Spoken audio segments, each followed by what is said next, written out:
Hello, my name is David Bryan, and this is Curiosity Invited, a podcast inspired by endless curiosity.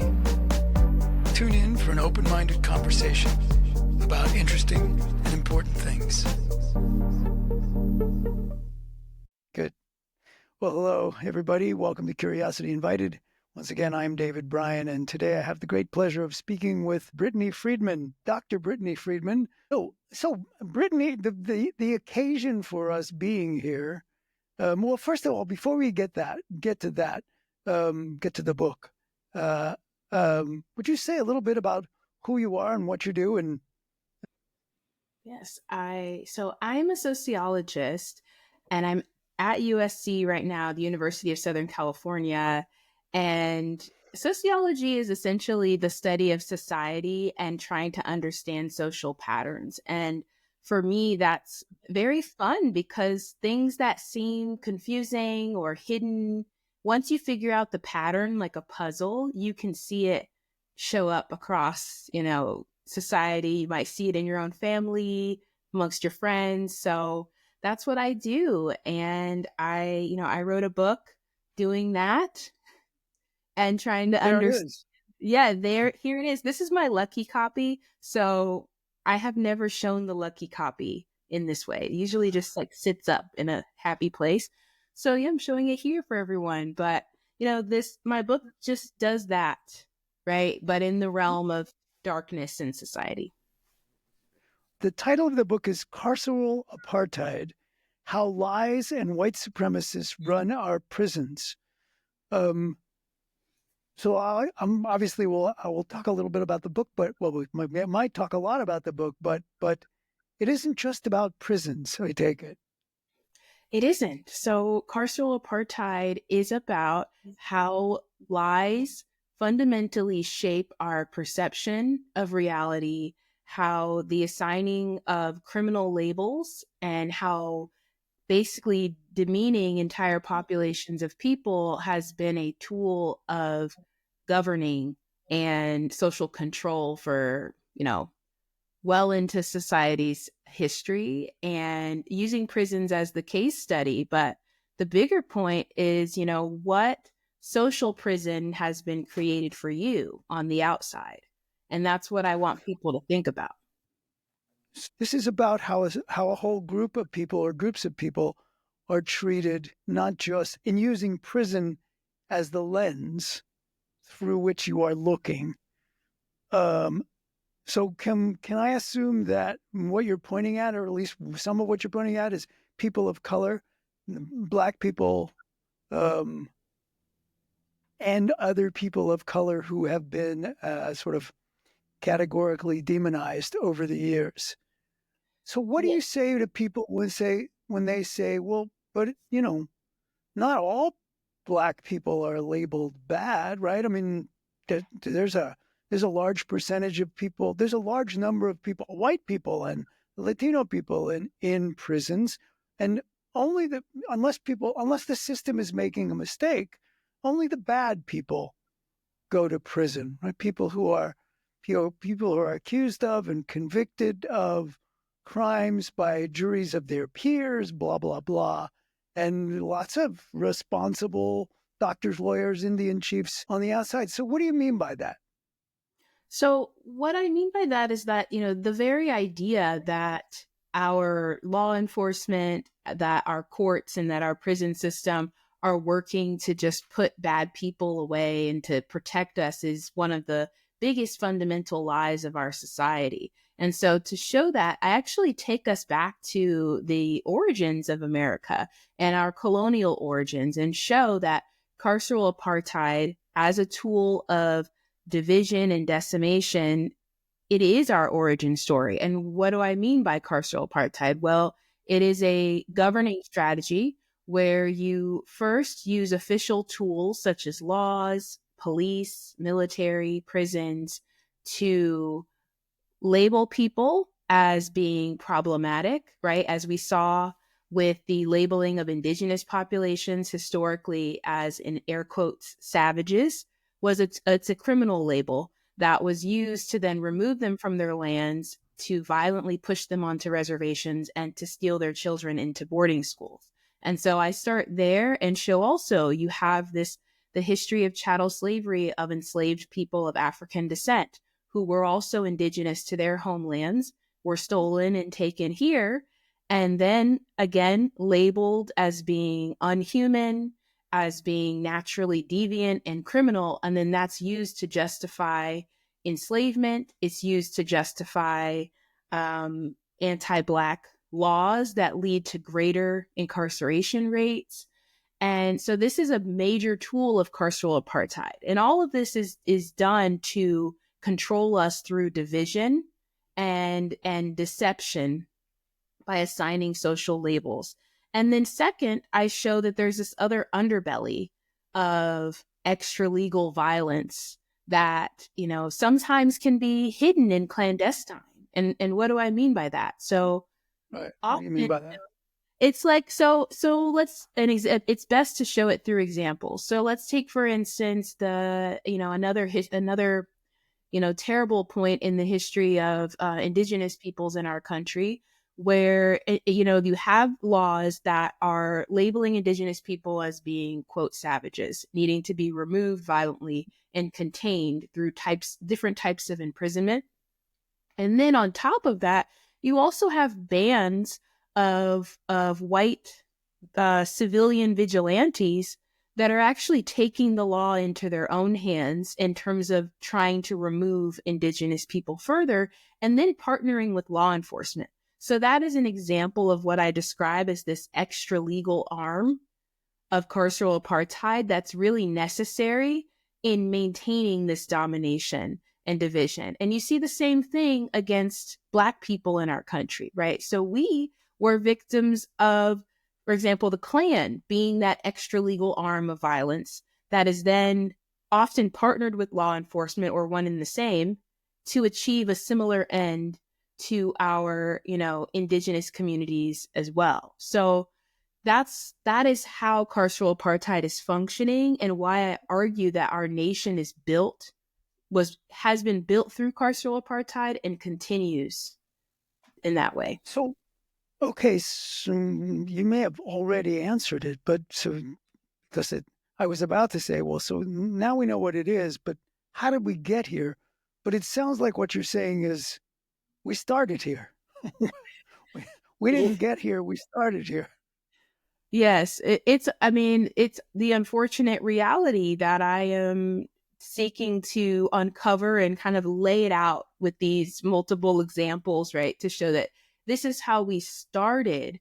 And so when we look at our prison system and when we look at the way that prisons function on the inside, they are a replica within this encaged environment of how our country truly originated.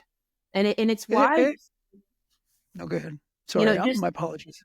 no worries. I mean, it just to the point of why you see, yes, you do see people of other backgrounds, but people who have been scooped up into these criminalized labels. So, for example, you do see white people who are often of a poor or working class background, right?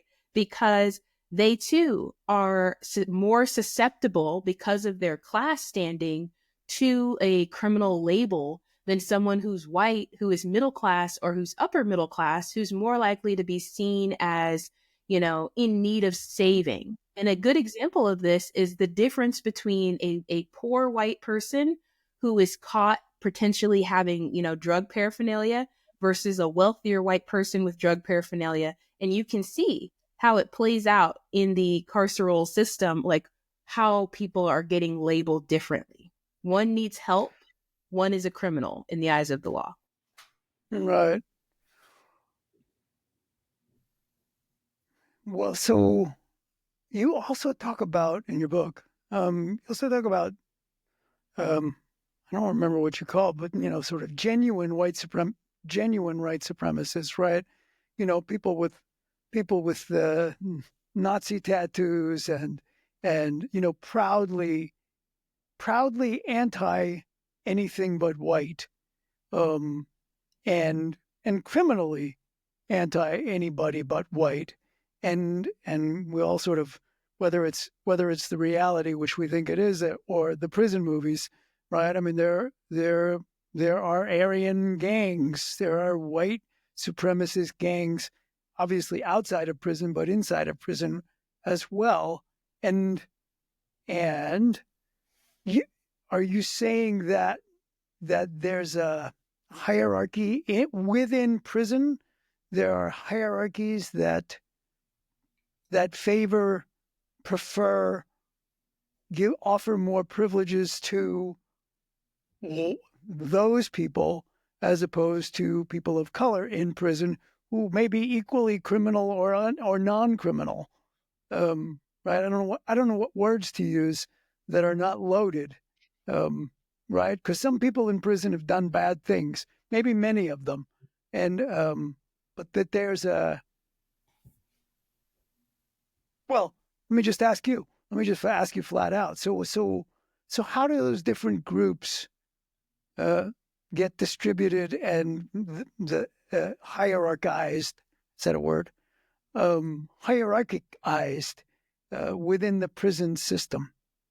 And does that parallel to the outside of prison world?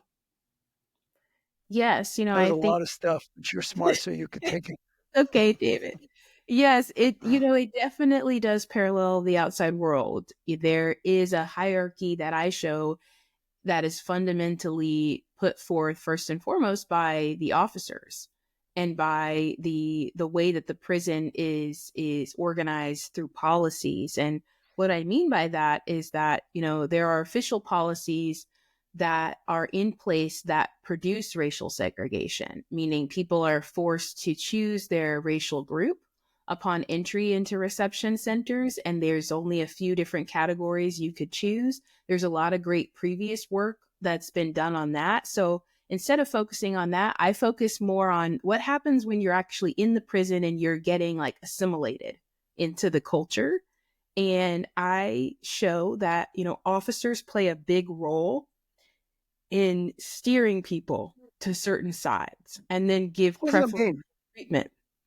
So, for Wait, example, how does that happen? well, in a lot of ways. So, one of the key ways I show is that officers have set people up to be violently assaulted if they associate with a racial group that is not their own.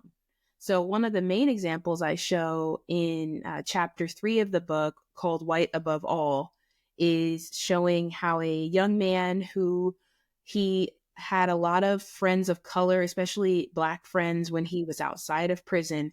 When he was white, when he became incarcerated, he associated with the Black group, as they were known. And, the white officers didn't like that because he was violating the strict segregation that they were policing. And I use his example to show how, he's set up to be violently assaulted by the officers.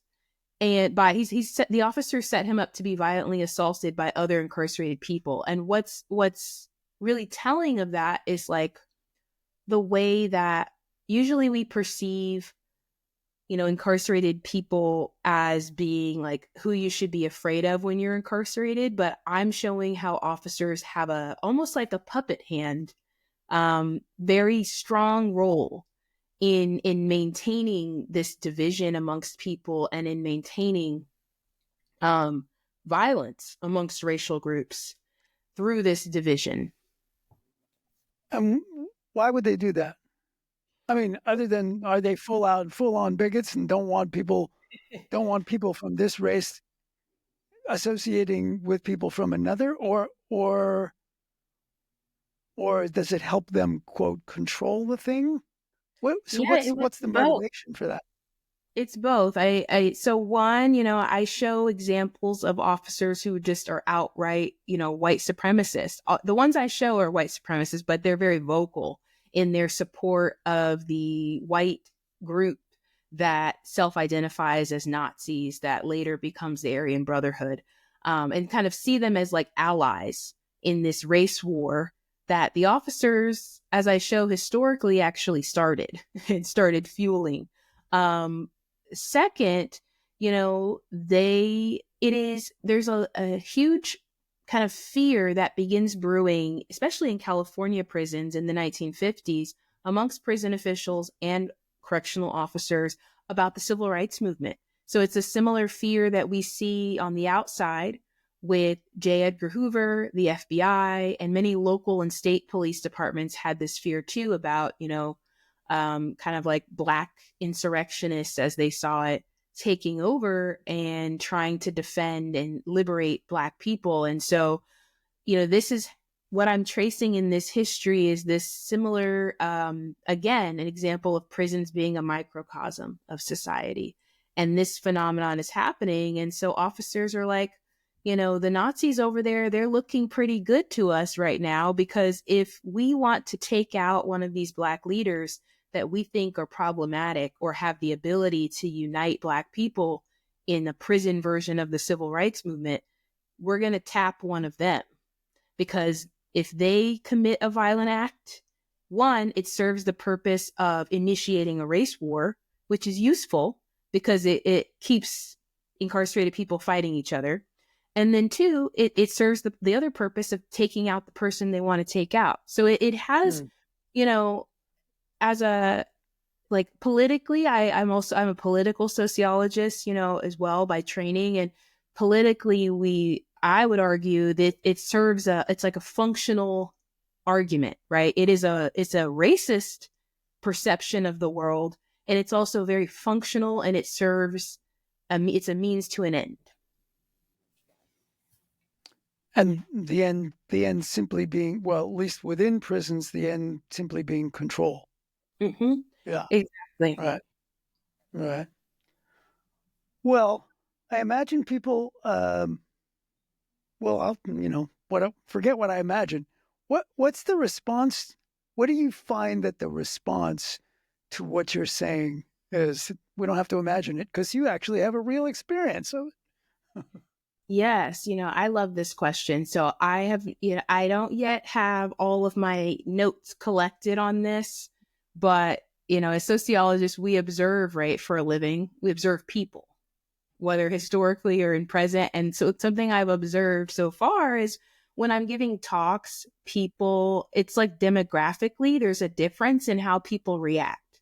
So what I have seen is that generationally, for example, older people who are African American will feel very seen, and they will tell me as much, either in the Q&A or afterward, and say, wow, like this really highlights, the things that we lived through, like the time period we lived through on the outside, where, there was this collusion between police and white supremacist groups, but also police and just like white supremacist civilians that seemingly are like unorganized, but it's almost like they all know what side they're on, right? That's like the feedback I've gotten.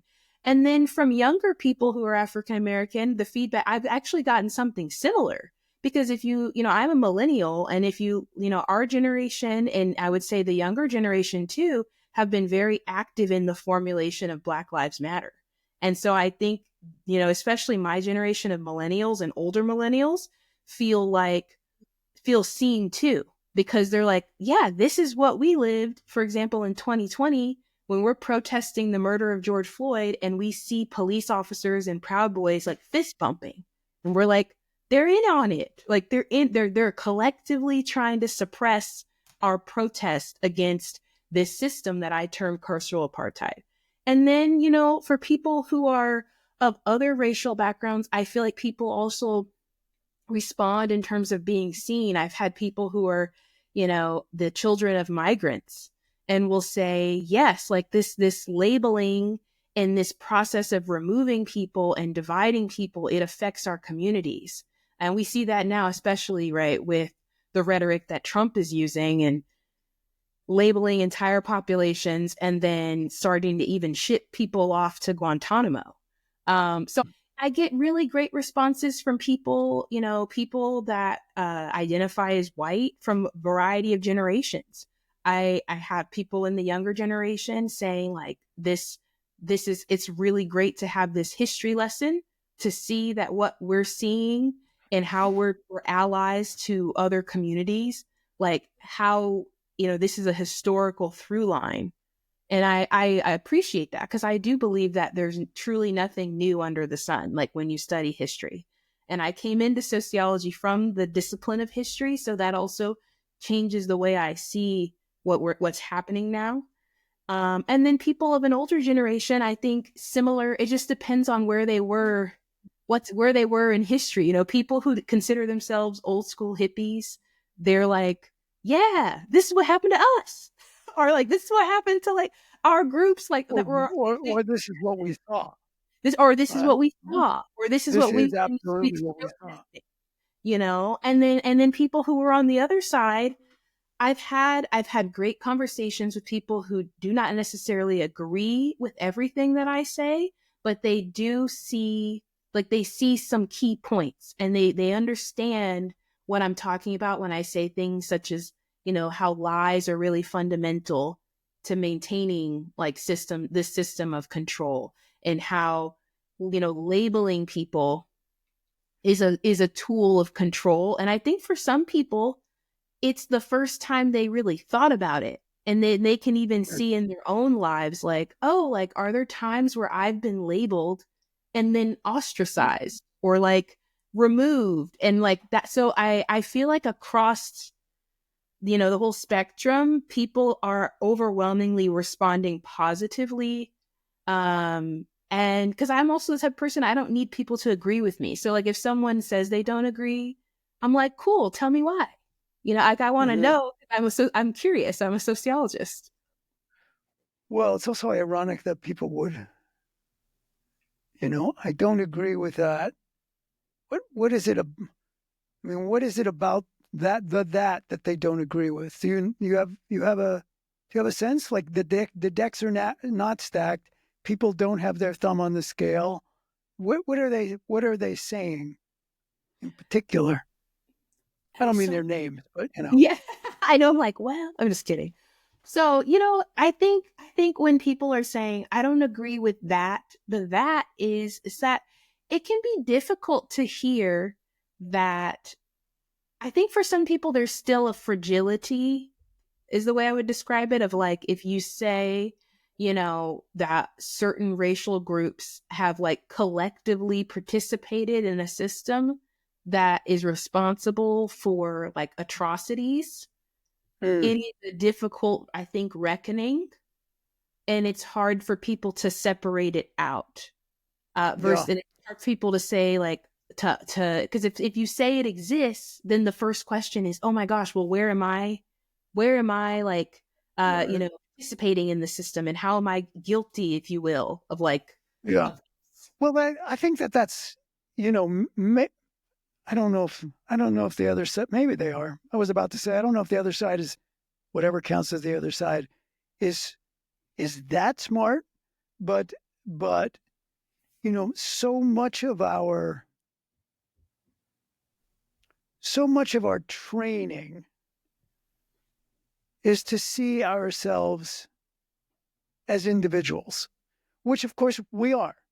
We are individuals, but we are also groups and part of groups and shaped by our group affiliations and historical, right? I mean, and so when you say the system is rigged to your advantage and to your disadvantage, people almost it's almost reflex. They see their first place that they go to is, well, what do you mean? Nobody's given me. I mean, I didn't get any advance. Like, Rod, no, I didn't inherit $1 million. I didn't, whatever. So, what are you telling me? Privilege. I work. I work hard for my whatever.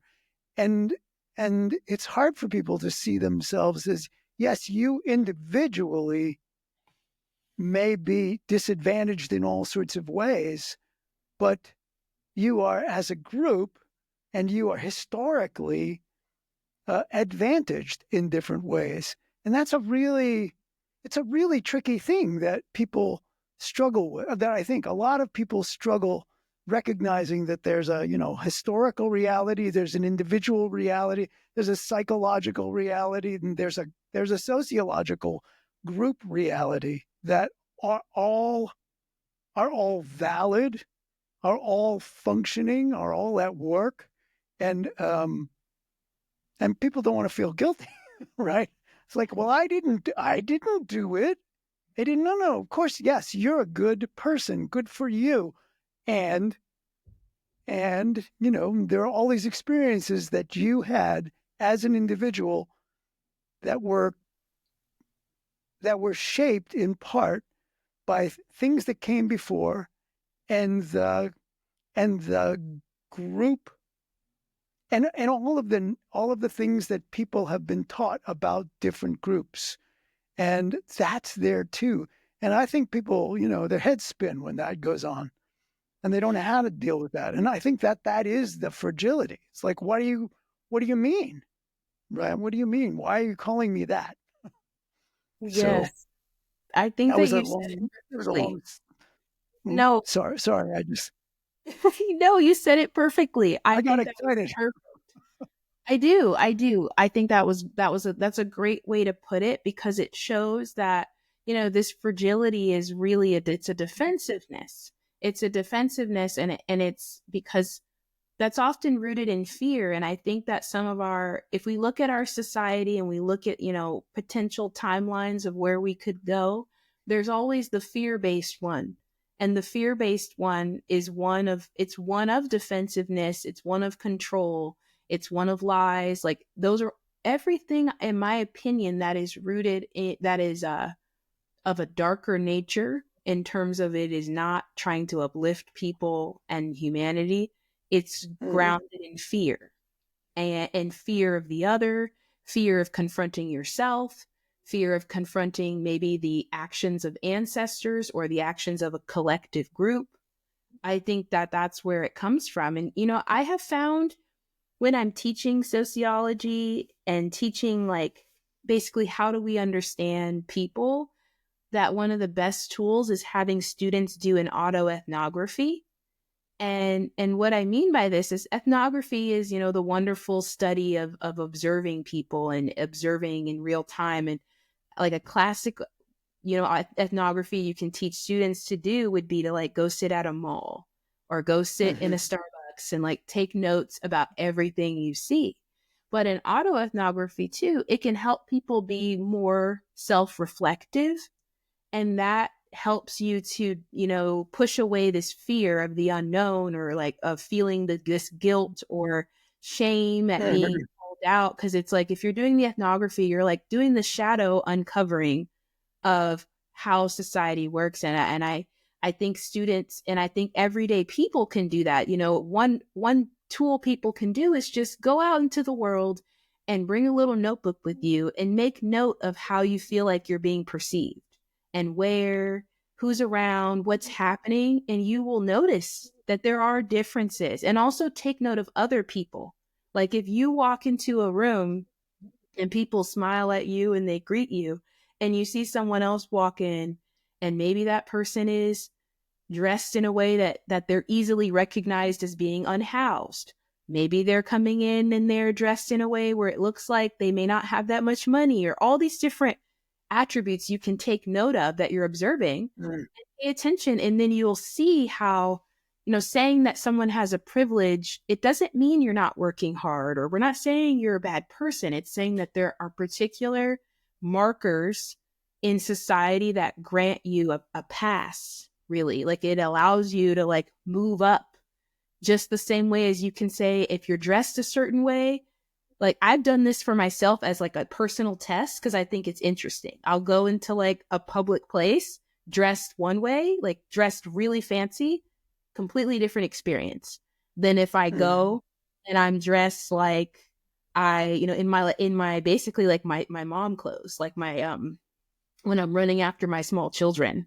People don't like, it's completely different. So I just think, when people do this, you can understand that there's nothing to be scared of when you're confronting your place in the societal hierarchy. Mhm. Yeah. Well, I want to be respectful of your time, but I think we would be remiss if we did not, if you did not speak some about the current effort going on in certainly growing out of the current federal administration, uh, in terms of sort of wiping out. Well, it's become the boogeyman, right? You don't get to say certain words, and some of them are insane, right? You don't get to say woman in the literature. You don't get. I mean, it's just really crazy. But the whole attitude about DEI and calling it identity politics as if it is a bad thing to be aware of, and so when you see that going on, does that fit with your observation of what you've been looking at, in the creation of this book, or and does it scare you, or do you see it as just part and parcel of this is just a step along the path? I think that this is a step along the path. I would say that my book it's historically takes us to the present moment. I think that its publication is very timely because it takes us up to this present moment where, I went looking for cover-ups in this book. I went looking to see, how do government agencies conceal information of how social control really works in our society. I think now we're entering a new phase where we could take the lessons from my book to understand that what we're witnessing is really a chapter of just brazen cover-ups, in the sense of just switching words, switching language, because in its most simple form, a cover-up is the distortion of reality. It is a destruction of the truth. And we're seeing that now with Trump's administration, and all of his cronies in power are literally, banning words. They are rewriting, sending out letters like the Dear Colleague letter. I encourage people, if they haven't already read it, to Google it, from the Department of Education, which is actually claiming that policies that have for years that have tried to reduce the discrimination against women and against people of color in the workplace, in education, are actually discriminating, which is a lie. It's just not true. It's like the policies are actually making it so that people who are generally overlooked on the basis of their gender or race or sexual orientation historically are not going to be overlooked because it's against federal law. The new policies are now saying that those policies themselves are discriminatory. And so there's what it's showing is everything I've shown in my book, where words are changed or words are flipped around, labels are ascribed, outright lying, using gaslighting, such as that Dear Colleague letter. We're seeing that now every single day, versus it used to be something that I would say governments were more keen to hide. Now it's Mm-hmm. let's just completely disrupt everything and tell you what we're doing, but then tell you what we're doing in such a way where we're still saying we're not doing what we're doing. So, Right. so we've entered Right. a new phase of this. It is quite amazing, right? I mean, it's that because there's the unspoken, right? When they villainize the idea of it's just become a meme practically, right? And it's a DEI, and it's a DEI hire. This person is a DEI hire, and that's why the planes are falling out of the sky, and that's why bad things are happening, is because of all those years of people being put in positions that they don't deserve. And what they don't say is that it's just it's in the subtitles running across the screen that you can't see, which is, and of course, if all they paid attention to was merit, that would go to a white man. That job would have gone to a white man because obviously they're better. Mm-hmm. And that's why, it's, they don't say that, right? But that's what they're saying, which is so wild, right? Because who the hell would believe that except a racist, right? Except somebody who was a sexist, a racist, it's a really an amazing, they're so much better at that than the Democrats are. I think it's also just kind of it's so interesting to see the amount of white women too that believe this. Like that the Yeah, amount of white women that buy into this when the subtext is then the job would go naturally to a white man. And it's like they're right, talking about you too. And the fact right, that if you look at the statistics historically of education and in the workplace, many have argued that white women have been historically the biggest benefactor of DEI. And yeah, that's just another point. It's like there's like lie after lie after lie to the point where white women were some of the biggest supporters of Trump. And it's like they were voting against themselves. I remember right, when I was in grad school, yeah, I before I did my PhD, I was at Columbia doing a master's, and I remember sitting and having lunch, and behind me, I heard this young white woman who was probably she looked like she might have been like an undergrad, just based on appearance of age. And she's like in the background complaining and saying, yeah, like, I was talking to my parents, like, it's just like, I can't stand like all of this affirmative action. Like, it's just like not fair. And I so wanted to turn around to her and say, the reason that you were likely here is because of affirmative action, because white women are the number one beneficiaries of affirmative action in universities. And without affirmative action, you would not be sitting here at Columbia, sweetheart. But I yeah. decided, I decided to take another path and eat my lunch. But like, that's why it the only reason all I can do is chuckle is because I'm just like, my only hope is that people free their literally, you see all these memes from the dystopian movies, but it's true. It's like if people just freed their minds and unplugged it from the system, then you would be able to see very clearly all the bullshit, for lack of a better term, that is like spoon fed to people beginning as young as like, in preschool. Where do you put fault? Like, how did we get here? What what are the and well, the implication of the question is, where are the nodes? Where are the soft spots that if you touch them, it would, it would it would turn us in a better direction.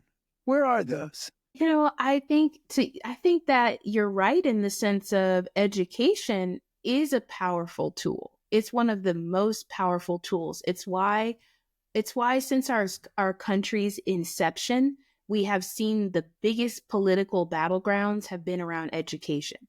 Because anyone, when you study society, you quickly see, oh, education has long been a tool of government control.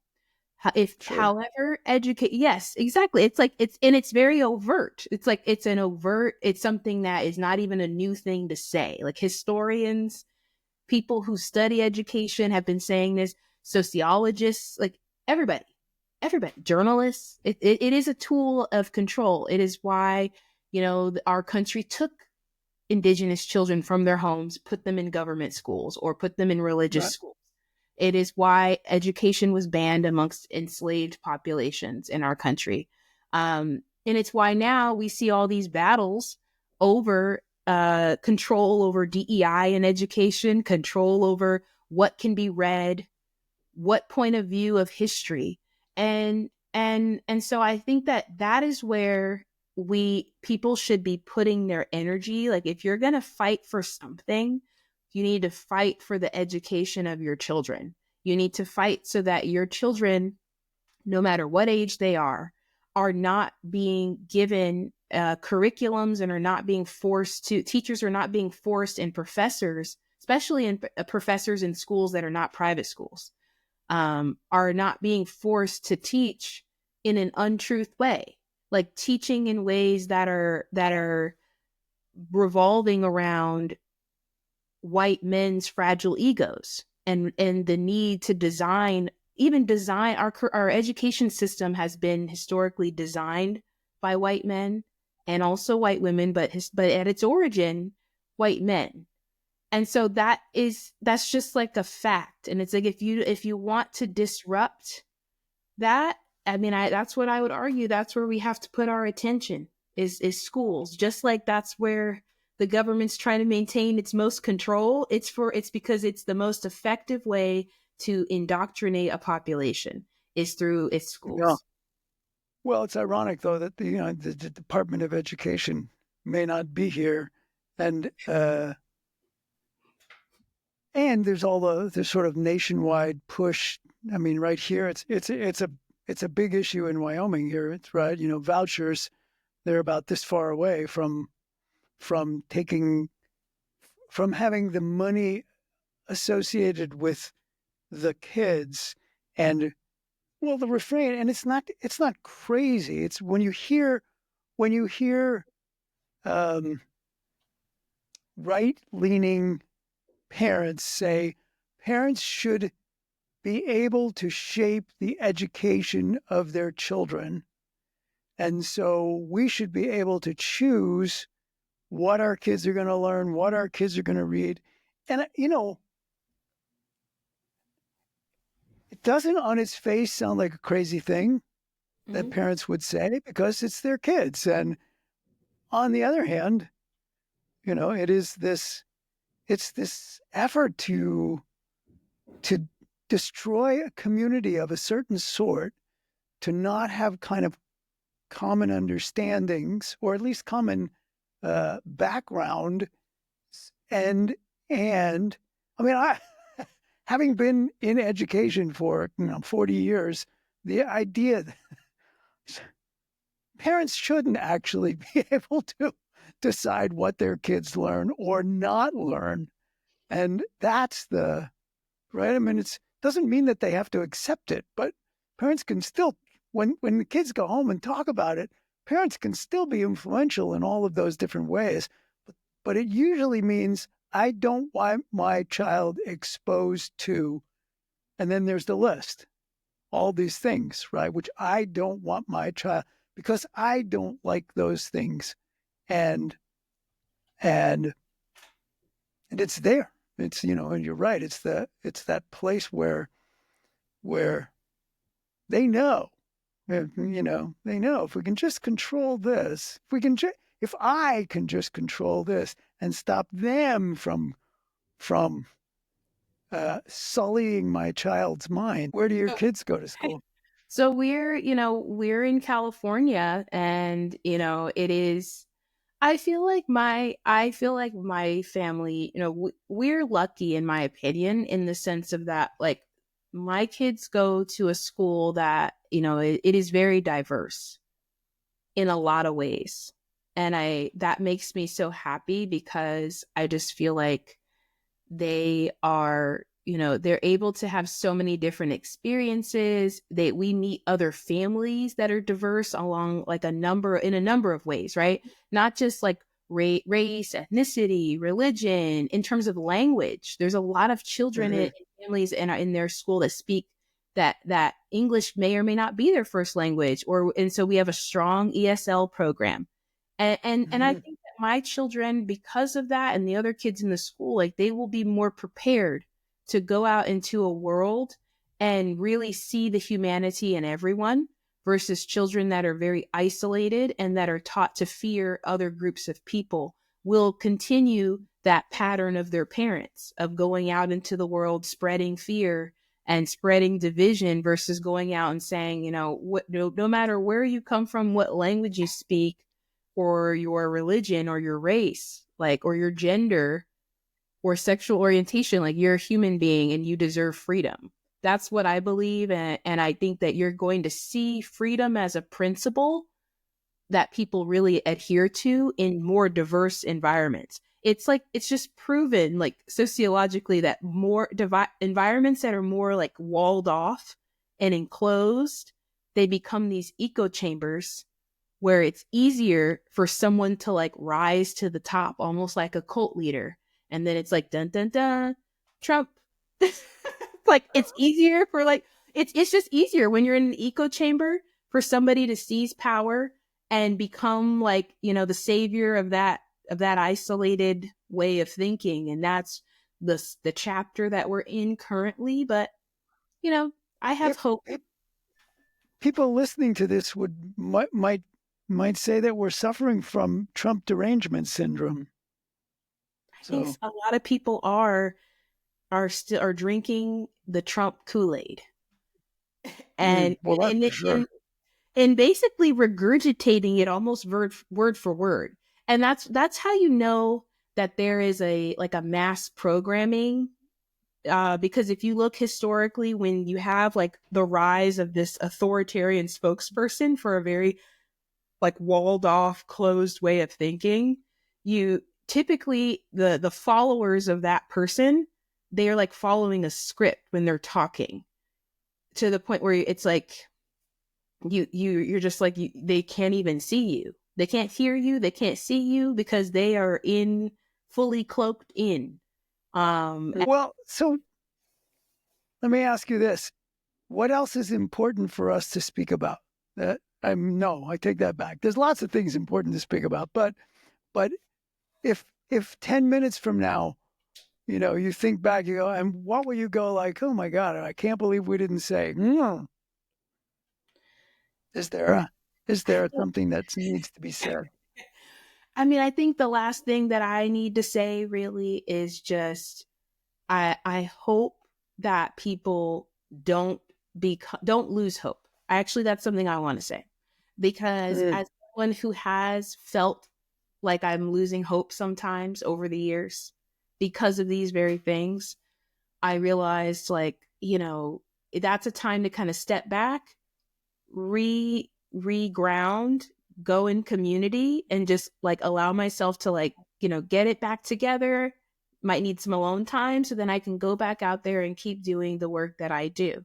And I hope that people don't lose hope, because like you are now, right? You have your platform where you're speaking to people and it's important. You're using your gifts. I believe everybody has a gift and everyone's here for a reason in this moment. And so whatever your gift is, I just encourage people to keep using it. It's needed. Otherwise you wouldn't be here.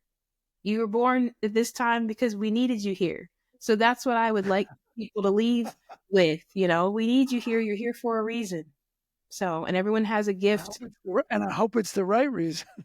I hope so too. And I feel like, again, if you're somebody who is lost in the Trump matrix, I hope that our conversation just cracked a little bit of your facade. Uh, I yeah, do hope that. I get it. I get it. I get it. Well, Brittany Friedman, again, I will put that book up both at the beginning and the end. Carceral Apartheid, and yes, it's about prison, and yes, it's about a whole lot more. So, Carceral Apartheid: How Lies and White Supremacists Run Our Prisons. But it's actually a lot. It's bigger than prisons. So, I encourage people. It's not. It is not. It's not late reading. It's not a science fiction story, but it's juicy. So thank you so much for being willing to come and speak and share your insights and